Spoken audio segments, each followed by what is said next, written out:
सम्मान योजना में 11 तारीख को था कि 2500 रुपया महिलाओं के अकाउंट में चले जाएगा। उस समय सभी महिलाओं के अकाउंट में पैसा जाने की बात थी। अब उसमें उन्होंने अहर्ताएं लगा दी, जिसमें बहुत रोष है झारखंड की महिलाओं में। और अभी 11 तारीख क्या, आज तो 14 तारीख हो गए, अभी तक किसी के अकाउंट में पैसा नहीं गया। और जो क्राइटेरिया इन्होंने लगाया है, तो कहाँ 57 लाख लाभुक थे, अब वो शायद संख्या घटकर 5 लाख हो जाएगी। इसके अतिरिक्त 450 रुपये में गरीबों को गैस सिलेंडर देने की बात थी। इस अनुपूरक बजट में उसका भी कोई प्रावधान नहीं किया गया। नौकरियां निकाल रहे हैं मुख्यमंत्री जी, लेकिन 3rd और 4th ग्रेड की नौकरियों में कहा 100% आदिवासी मूलवासी को देंगे, पर यहाँ स्थानीय कौन है यही अभी तक परिभाषित नहीं किया गया। तो मुख्यमंत्री जी प्रतिज्ञा यात्रा निकालें और जो अपना उन्होंने मैनिफेस्टो में वादा किया है उसको सिलसिलेवार तरीके से इम्प्लीमेंट करें। समय देखिए, ये टके सिर खाजा टके सिर भाजा अंधेर नगरी चौपट राजा वाली स्थिति है। मुख्यमंत्री जी को जब जांच का आदेश देना था तो उन्होंने फिर परीक्षा का परिणाम क्यों घोषित किया? अब कल अगर सीआईडी पाती है कि इसमें बड़े पैमाने पर गड़बड़ियां हुई तो आपने तो परिणाम घोषित कर दिया, फिर अदालत के पचड़े में फंसाएंगे स्टूडेंट्स को।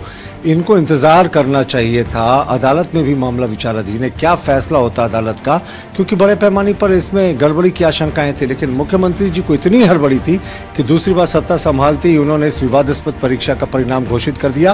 15 तारीख को छात्र प्रदर्शन करने वाले हैं रांची में पूरे प्रदेश से आकर, उन पर भी राज्य की पुलिस सरकार के इशारे पर दमन चक्र चला रही है और रात में गिरफ्तारियां हो रही है। तो ये कैसा प्रजातांत्रिक मूल्यों का आप निर्वहन कर रहे हैं मुख्यमंत्री जी?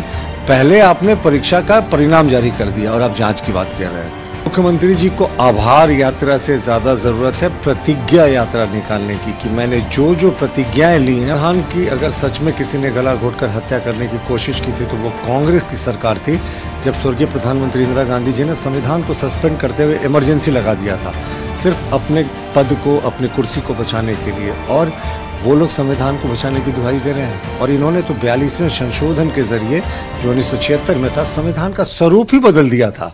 बाद में सुप्रीम कोर्ट ने Minerva versus union of India के मामले में 1980 में इस 42वें संशोधन के विवादास्पद प्रावधानों को हटा दिया।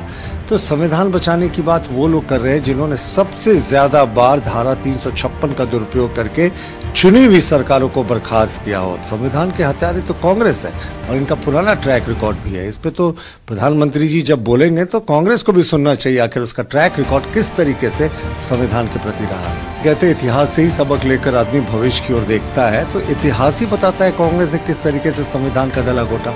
और ये हमारे कार्यकाल का बता दे, वो अटल बिहारी वाजपेयी जी का कार्यकाल हो या मौजूदा कार्यकाल हो प्रधानमंत्री नरेंद्र मोदी जी का, क्या हमने एक भी चुनी हुई सरकार को बर्खास्त किया है? जबकि कांग्रेस ने 100 से ज्यादा चुनी हुई राज्य सरकारों को बर्खास्त किया 356 का दुरुपयोग करके।